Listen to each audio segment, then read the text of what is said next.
Альхамдулиллах, вассалату вассаляму аля расулиллах, ва аля алихи ва сахби аджмаин, ва ба'д.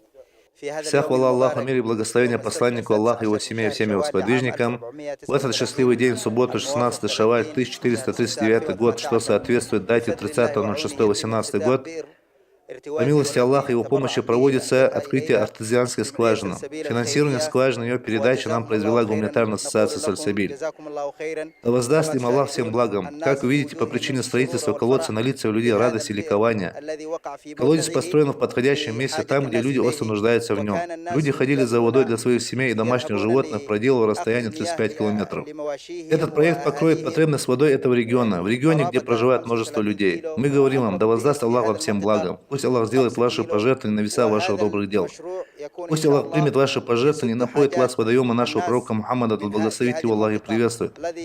И пусть Аллах примет от вас и от нас праведные дела.